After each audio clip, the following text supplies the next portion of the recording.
While I was still hooked to an IV after emergency heart surgery, my son-in-law marched 10 high-priced corporate lawyers into my hospital room to strip away my entire life's work without a shred of mercy. At 62 years old, with $34 in my checking account and 6 inches of fresh snow freezing the sidewalk outside, I was handed an eviction notice for the very house I bought in 1998. They thought a recovering old veteran with a weak heart and no money would crumble without a fight. But I am about to tell you how one single forgotten question shattered their multi-million-dollar legal trap. My name is Arthur Sterling. I am 62 years old, and for 35 years I operated Sterling Logistics out of a gritty industrial park in Akron, Ohio, building a 50-truck fleet from absolute zero. Before I ever owned a freight truck, I served 6 years in the United States Army, learning that real strength is not measured by loudness, but by how quietly you prepare for the cold winter storm. After my wife Martha passed away from cancer 20 years ago, I raised our only daughter Chloe by myself, working 18-hour shifts on highway routes just to ensure she never wanted for a single thing. I poured every spare cent from my hauling contracts into Chloe's private school tuition, her business degree in Chicago, and eventually a handsome nest egg so she would always feel safe in an unpredictable world. 6 years ago, Chloe married Julian Vance, an ambitious corporate accountant who spoke in smooth financial jargon and convinced my daughter that my old-fashioned handshakes and blue-collar methods were holding the company back. Out of deep love for my daughter, I opened my doors and brought Julian into Sterling Logistics as Chief Operating Officer, handing him access to client accounts and trusting his polished credentials completely. Within 3 years, subtle changes began creeping into the executive office, as Julian gradually replaced my loyal veteran mechanics with expensive outside consultants and started cutting corporate insurance coverage for long-term drivers. Whenever I voiced concern over his reckless spending and bloated administrative costs, Chloe would step in, begging me to let her husband modernize the business so they could build a grand legacy together. I was tired, my joints burned from decades of loading heavy freight crates, and my heart was slowly failing, so I foolishly stepped back from daily management to let the younger generation lead. 3 weeks ago, severe chest pains collapsed me right onto the grease-stained concrete garage floor of Bay 4, requiring emergency double bypass surgery at St. Jude Memorial Hospital, located in downtown Akron. I lay in room 412 under bright fluorescent lighting, heavy sedatives dripping into my veins, while the steady beep of the heart monitor measured the fragile rhythm of my remaining physical strength. On the 3rd morning post-surgery, before the doctor even cleared me to sit upright, the door swung open and Julian walked in, followed by 10 attorneys holding thick black leather legal portfolios. Behind the wall of sharp gray suits stood my own daughter Chloe, wearing dark sunglasses and refusing to look me in the eye as Julian pulled a mahogany bedside table right up to my mattress. Julian laid down a stack of legal documents and announced coldly that the board of directors had declared me medically unfit to hold executive authority or vote my controlling 51% stock.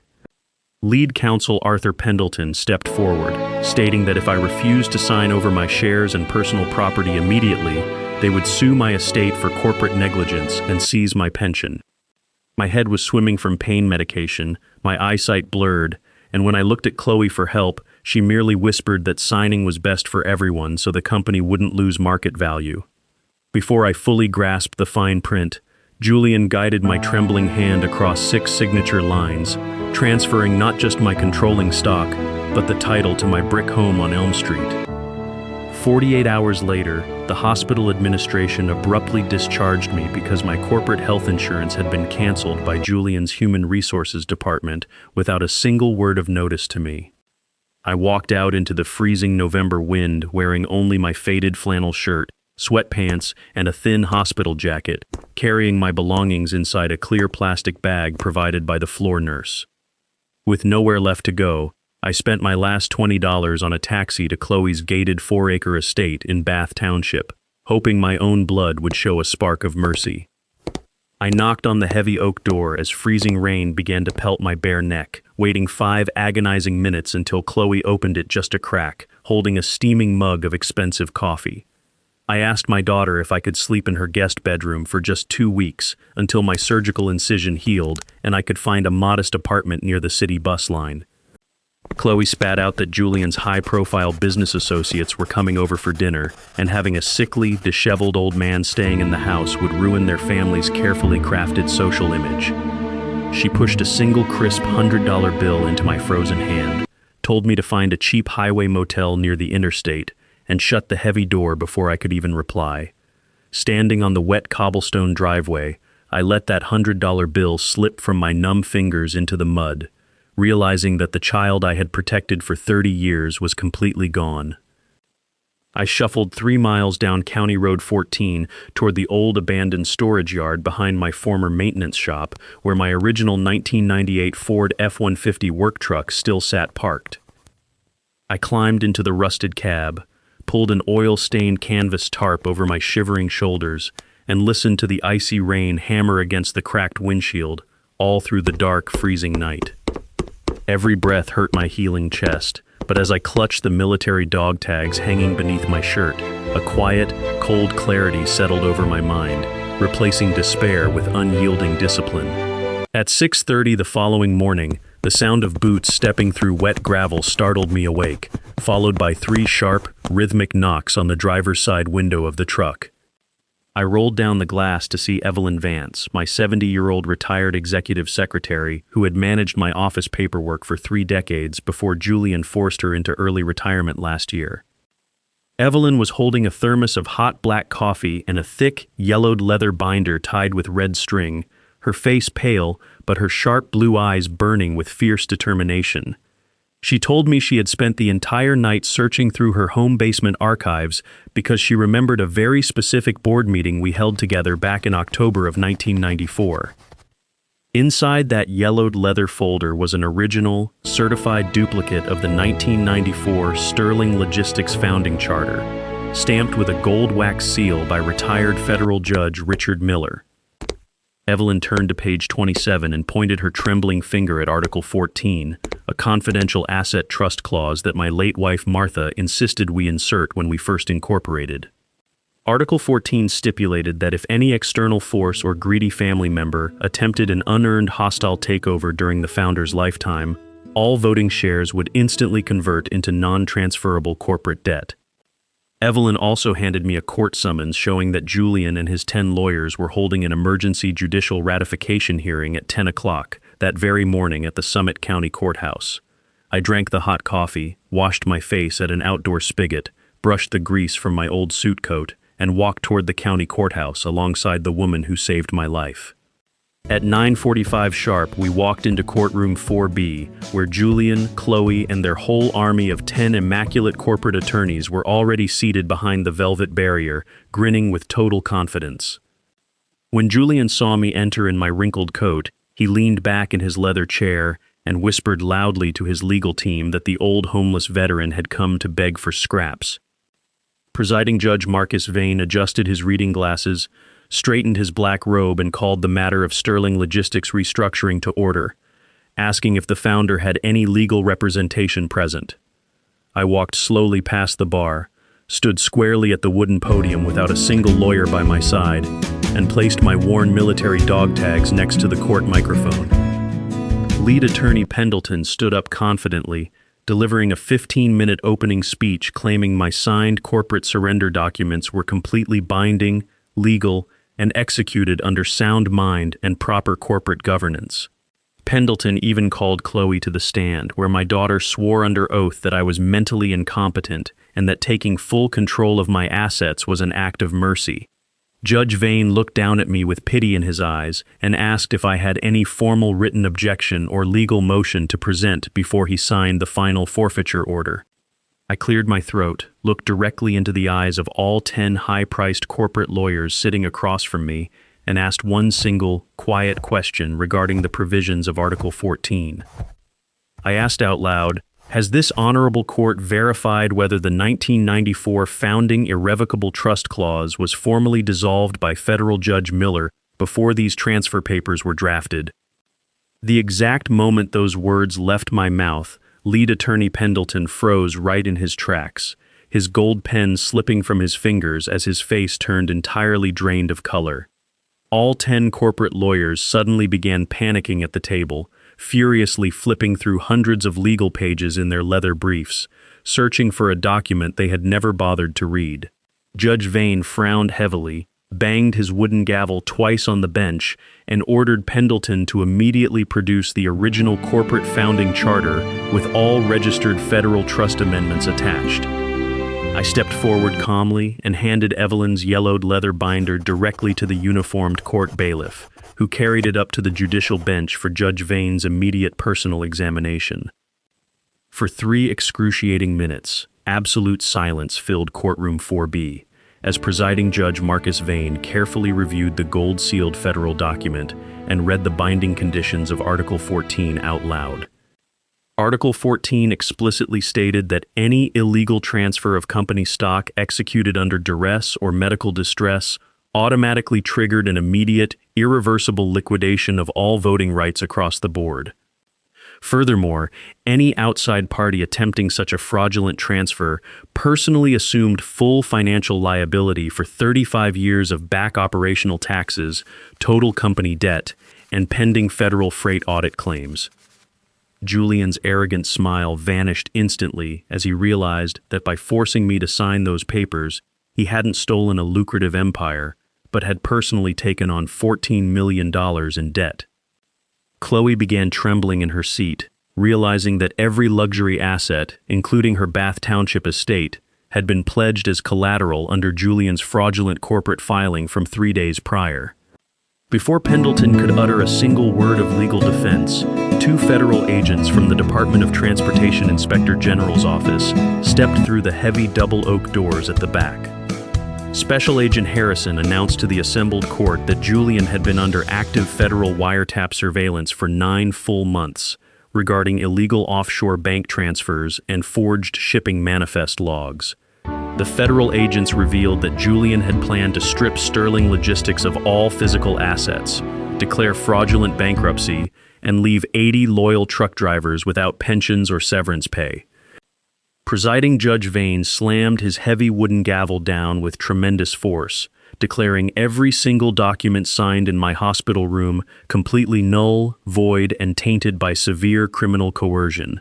The judge immediately reinstated my full controlling stock, restored my sole ownership of the Elm Street home, and issued a freeze on every personal bank account belonging to Julian and Chloe. Within seconds, the federal officers stepped behind the defense table, pulled Julian's arms behind his back, and clicked heavy steel handcuffs around his wrists, right in front of his legal team. Chloe burst into hysterical tears, running toward me across the courtroom barrier and pleading for me to use my authority to stop the federal prosecutor from arresting her as a co-conspirator. I looked down at my daughter with deep sorrow, but my voice remained steady as I told her that choices bring consequences, and shield laws cannot protect those who betray their own blood.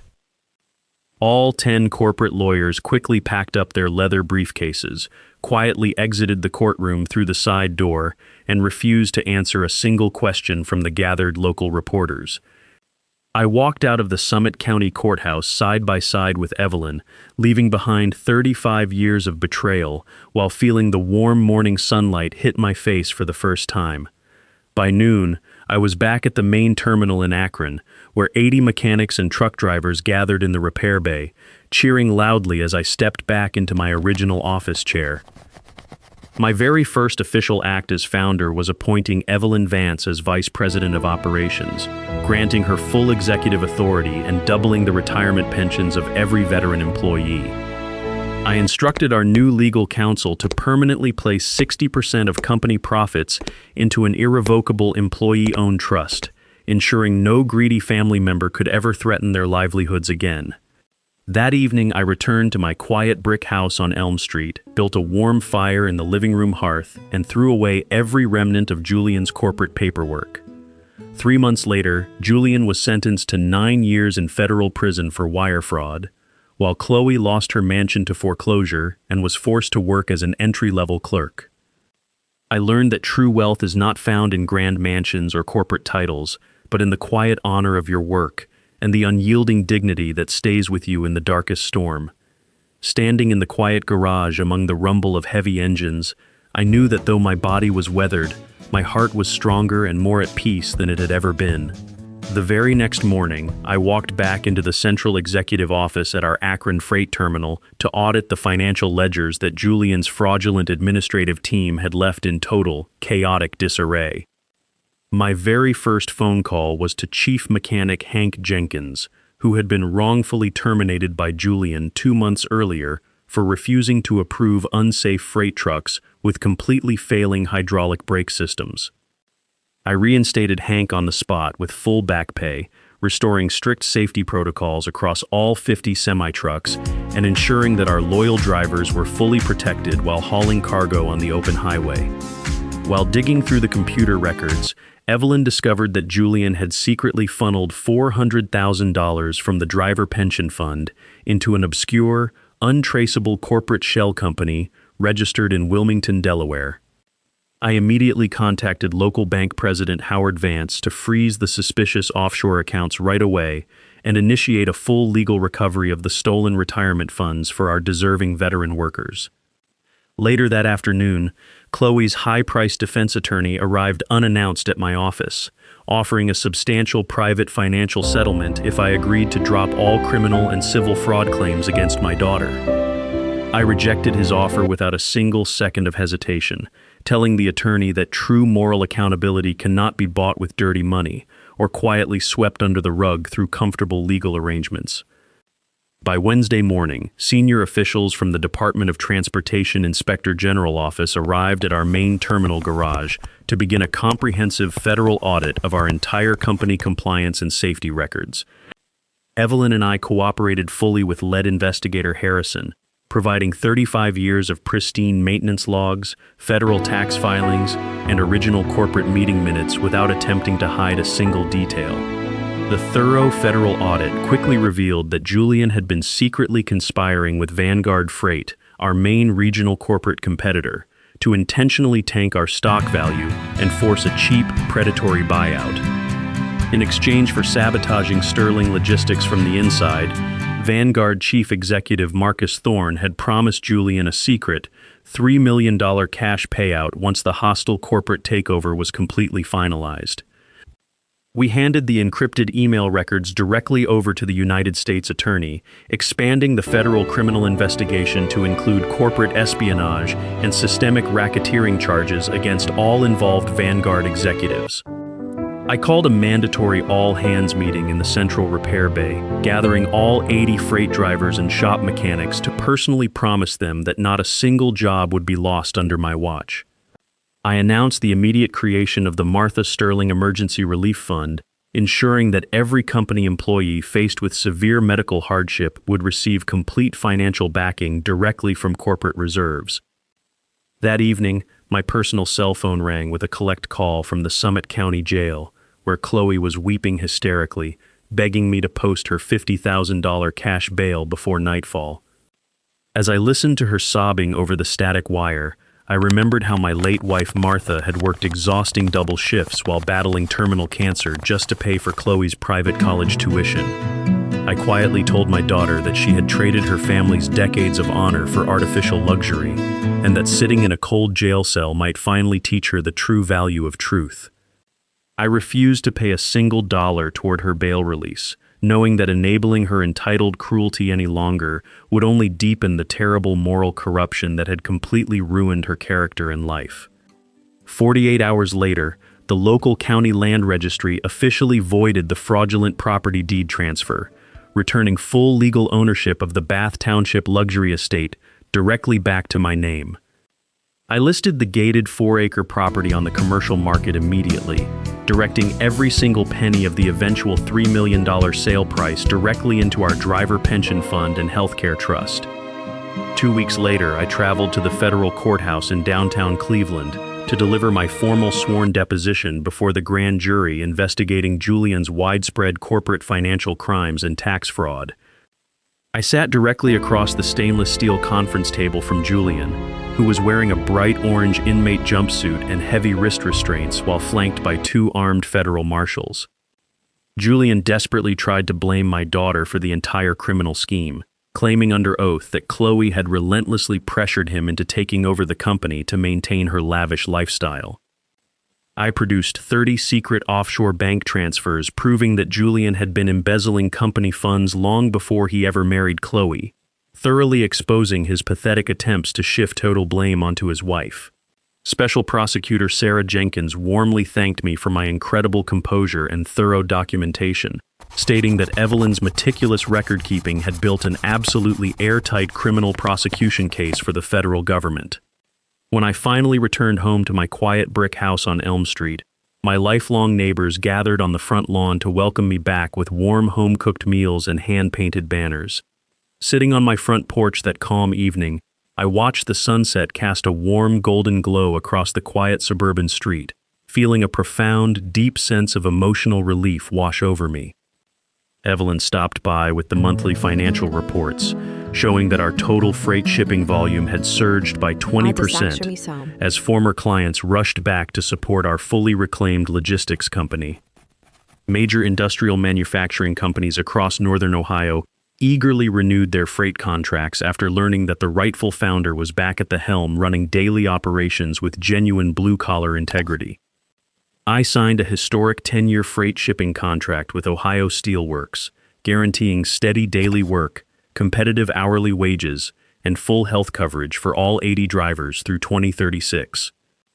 In early December, I personally attended the official civil bankruptcy hearing in downtown Akron, where Chloe appeared completely stripped of her designer clothing, expensive diamond jewelry, and high-end sports car.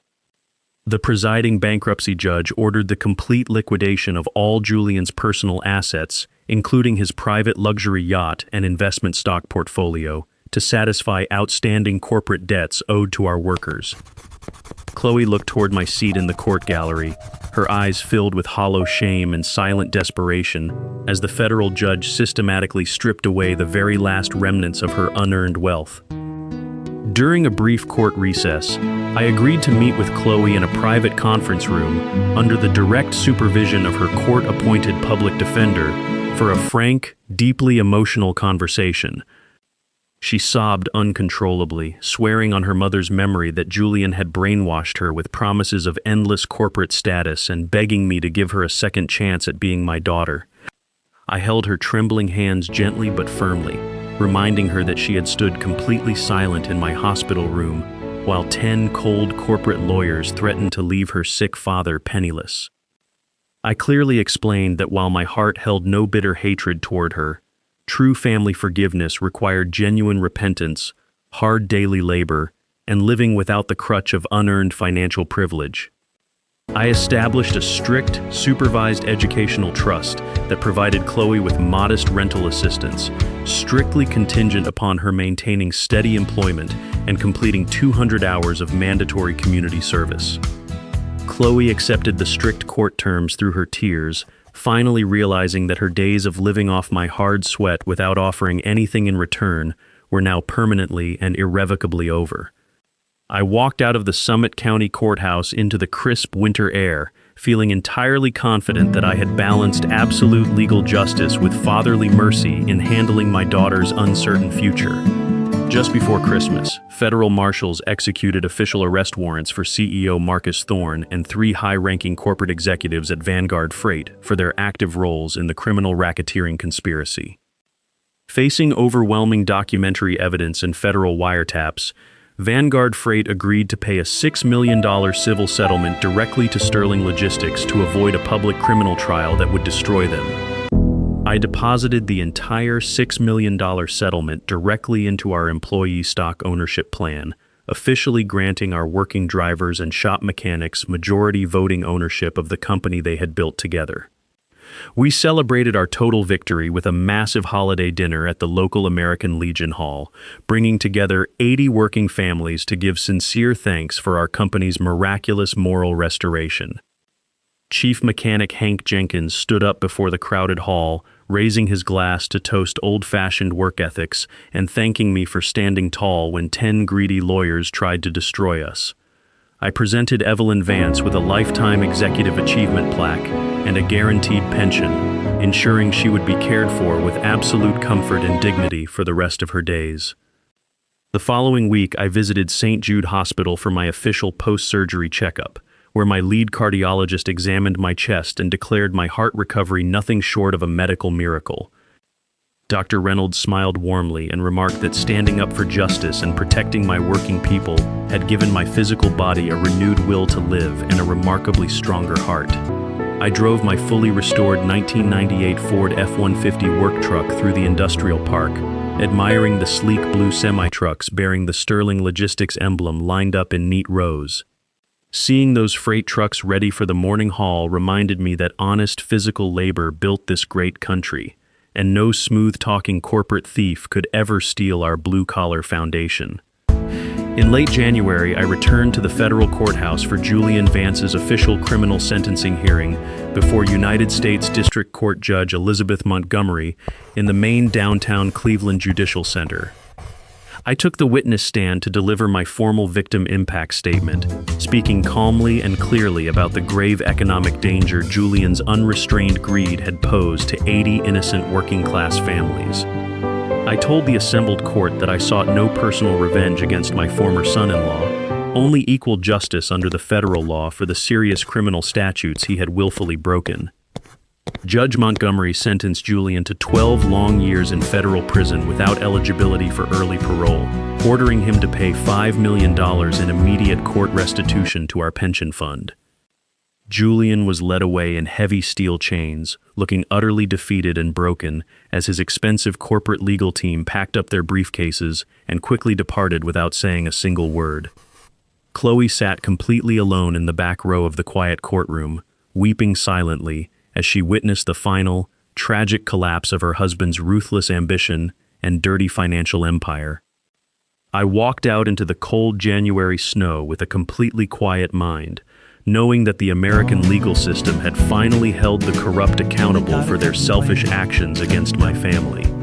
I drove straight to Rose Hill Memorial Cemetery, carrying a fresh bouquet of yellow roses to place on Martha's snow-draped grave, located right beside the quiet, ancient, evergreen pine trees. I knelt softly in the cold snow and whispered to my late wife that the freight business we built together, with honest sweat and faith, was safe, secure, and thriving once again. A deep sense of spiritual comfort settled over my soul as the winter wind rustled through the pine branches, feeling Martha's gentle presence near me in that sacred, peaceful moment. In the early spring, I officially established the Sterling Community Foundation, offering generous trade school scholarships to hardworking young men and women from deserving blue-collar families located throughout Summit County. I began actively mentoring a younger generation of mechanics, drivers, and freight dispatchers, teaching them that true business success requires treating every single worker with fairness, dignity, and deep respect. 6 months into her court-mandated community service at a Canton food bank, I received a humble handwritten letter from Chloe, expressing genuine remorse and sorrow for her past cruel actions. She wrote that serving daily meals to struggling local families had opened her eyes to the endless sacrifices I made for her and taught her true humility for the first time. I invited Chloe to my quiet home on Elm Street for Sunday family dinner, marking the very first tentative step toward rebuilding our fractured, complicated, and deeply wounded father-daughter relationship together. We sat together at the kitchen table over a simple home-cooked dinner, speaking openly and honestly about the past without any anger, false pretense, or defensive emotional excuses on either side. I told Chloe that while family trust takes years to rebuild, my front door would always remain open to a daughter who truly chooses personal honesty over hollow, greedy ambition. She cleared the table after dinner with quiet, humble respect, showing a newfound maturity that deeply reminded me of her late mother's gentle, selfless spirit from so many years ago. Looking back over 62 years of life, from wearing my Army uniform to building a successful freight fleet, I recognize that true human wealth is found strictly in moral character.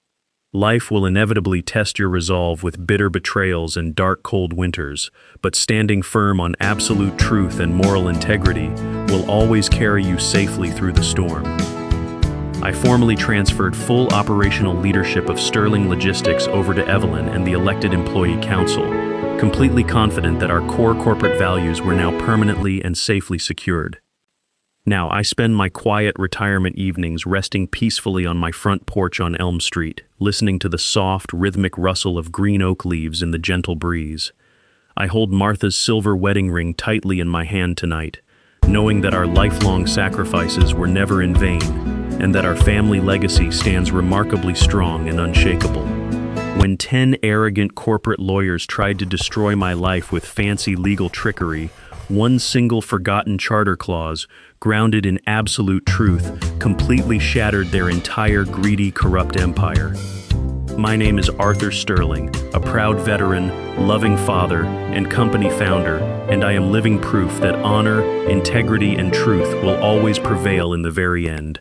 As the spring flowers began blooming across Summit County, Chloe finished her required 200 hours of community service and applied for an entry-level customer service job at a local building supply warehouse. I watched quietly from a distance as my daughter woke up at 5 o'clock every morning, taking 2 city buses across town to earn an honest $12 an hour without complaining once. Her manager at the warehouse had no idea she was once a high society heiress living in a gated Bath Township mansion, only knowing her as a punctual, humble worker who treated everyone with respect. For her very first paycheck, Chloe bought a simple framed photograph of her mother Martha, placing it on the desk of her small studio apartment as a daily reminder of her renewed values. Meanwhile, down at the Sterling Logistics Terminal, Evelyn Vance and our employee board launched a major fleet modernization program, purchasing 15 brand new, fuel-efficient freight trucks to handle growing regional demand. Every single new semi-truck added to our fleet was dedicated to a long-serving veteran driver, complete with personalized chrome plaques, honoring their decades of loyal service on America's long highway routes. Chief Mechanic Hank Jenkins led a team of 6 young apprentices from our trade school foundation, teaching them traditional engine diagnostics alongside modern computer systems inside our newly expanded repair bays.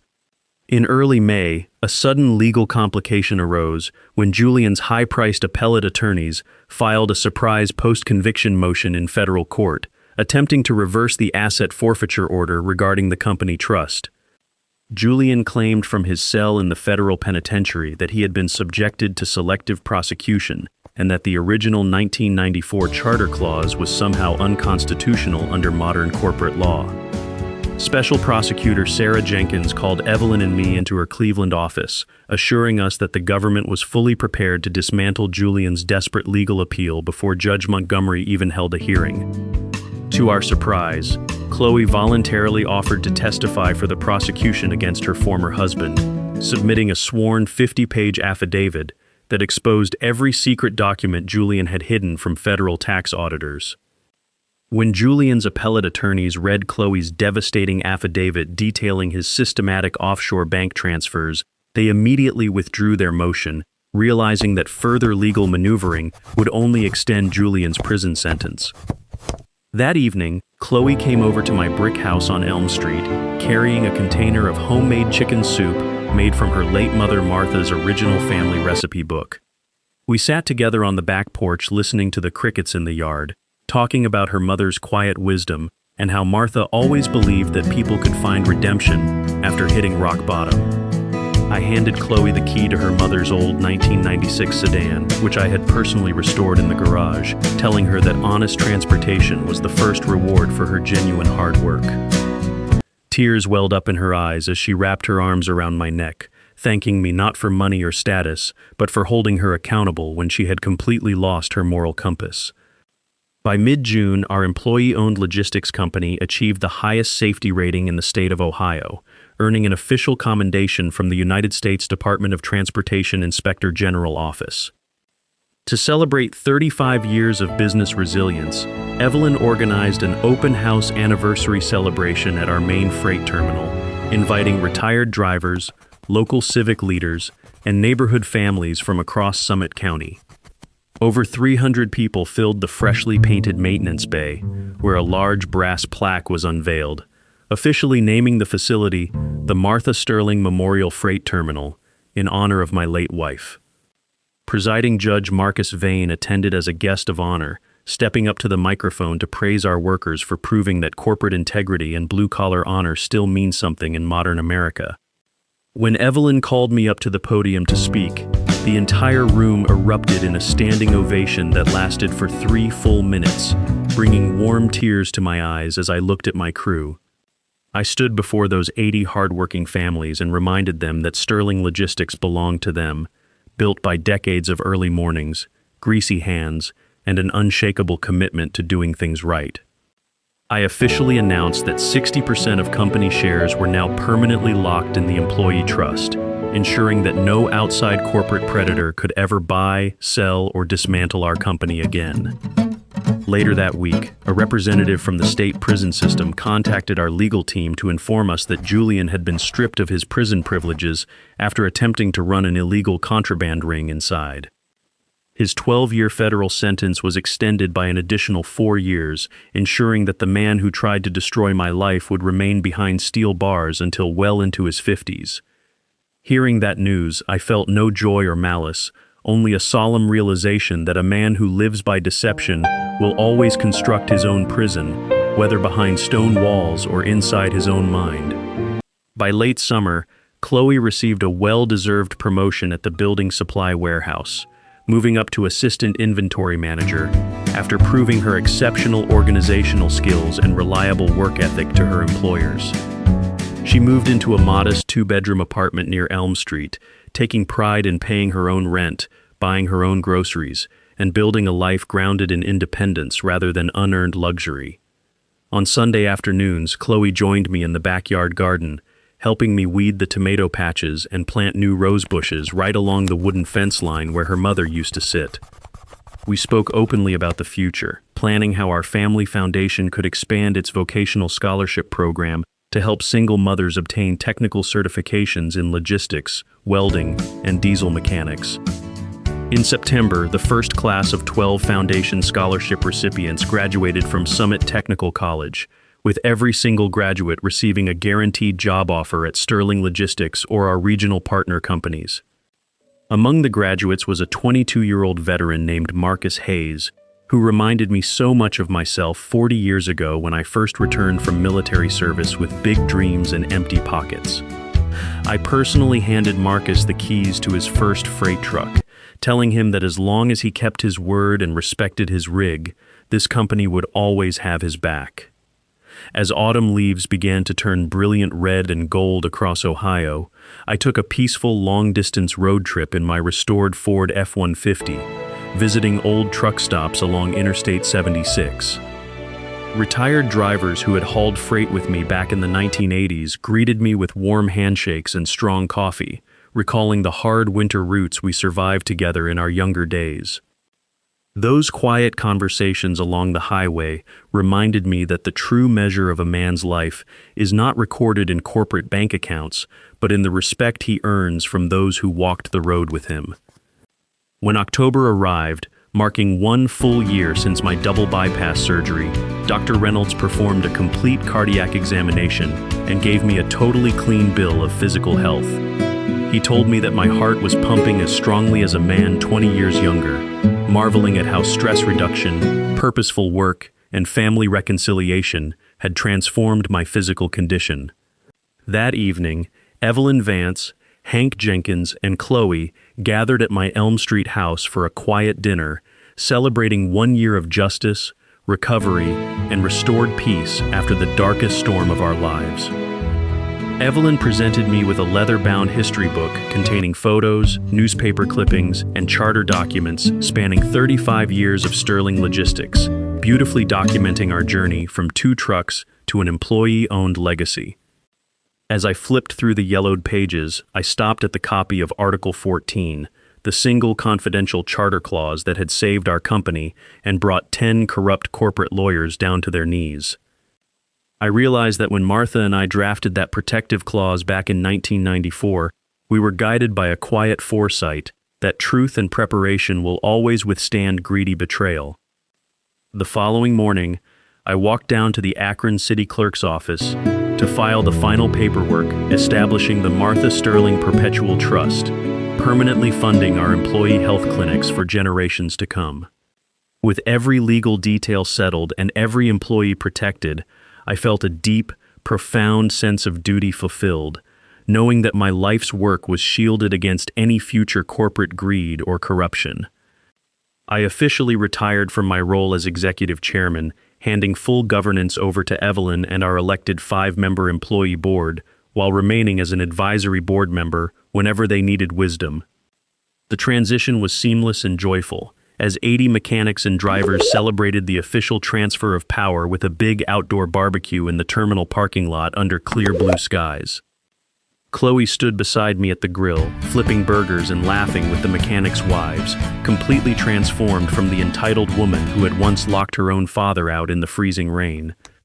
Watching her connect with the working families who kept our company running, I knew in my heart that my daughter had finally discovered the true meaning of pride, family, and self-respect. As winter approached once again, bringing the first quiet snowfall over Summit County, I sat comfortably by the warm fireplace in my Elm Street living room, reading a good book in peace. There were no emergency hospital calls, no high-priced lawyers threatening forfeiture, no fake corporate documents, and no cold betrayals lurking behind polished smiles in high-rise executive suites. There was only the soft crackle of oak logs on the hearth, the smell of fresh coffee brewing in the kitchen, and the deep, steady rhythm of a healthy heart that had survived the worst storm. On Thanksgiving morning, Chloe cooked the holiday meal in my kitchen, setting the table with Martha's good china and inviting Evelyn Vance and Hank Jenkins to join us for a warm family feast. Before we ate, I held hands with my daughter and my closest friends, giving humble thanks for second chances, for true loyalty, and for the moral strength that kept us standing through bitter trials. Chloe looked at me with soft eyes and whispered that she was prouder to be Arthur Sterling's daughter than she had ever been of any luxury mansion, expensive car, or social status symbol. Those simple words from my daughter healed the final lingering wound in my chest, replacing 35 years of quiet sacrifice with a profound sense of paternal peace and emotional completeness. In December, our foundation awarded 20 new trade school scholarships, expanding our reach to young adults in neighboring Stark and Portage counties who needed a hand up into meaningful technical careers. I spent my mornings down at the trade school shop, showing young mechanics how to properly adjust diesel fuel injectors and rebuild transmissions with the patient care of a veteran master craftsman. Passing down 40 years of mechanical knowledge to eager young students brought a fresh purpose to my days, proving that the true joy of retirement lies in giving back to the next generation. On Christmas Eve, Chloe and I visited Martha's grave at Rose Hill Cemetery, placing a small wreath of fresh pine branches and red ribbons beside her marble headstone in the quiet winter twilight. Standing together in the falling snow, Chloe placed her hand over mine and promised her mother that she would protect our family name and honor our legacy for the rest of her natural life. I knew that somewhere beyond the quiet winter sky, Martha was smiling down on us, seeing our daughter restored to goodness and our life's work protected by the hands of honest working people. The new year brought continued success to Sterling Logistics, with shipping revenues reaching record highs under employee ownership while maintaining our zero-accident safety record across millions of highway miles. Every driver received a substantial annual profit-sharing check, allowing veteran mechanics to pay off their home mortgages and send their children to college without taking on burdensome financial debt. Seeing 80 blue-collar families prosper because of the company we saved from corporate thieves was the greatest victory of my entire life, far surpassing any financial fortune I could have accumulated alone. By early spring, Chloe was promoted to full inventory manager at her company, earning the trust of her executives through her unwavering work ethic, personal accountability, and sharp organizational intelligence. She began volunteering her weekend evenings at a Canton shelter for homeless veterans, giving back to the community that had supported her father when he had nowhere else to go. Her transformation was complete, built not on cheap words or superficial promises, but on 18 months of steady, unglamorous daily effort and a genuine commitment to living with personal honor. Now, as I sit on my front porch on Elm Street watching the afternoon sun filter through the budding oak trees, I feel a quiet contentment that no money in the world could ever buy. My health is strong, my house is safe, my company belongs to the loyal workers who built it, and my daughter walks through this world with her head held high in genuine humility.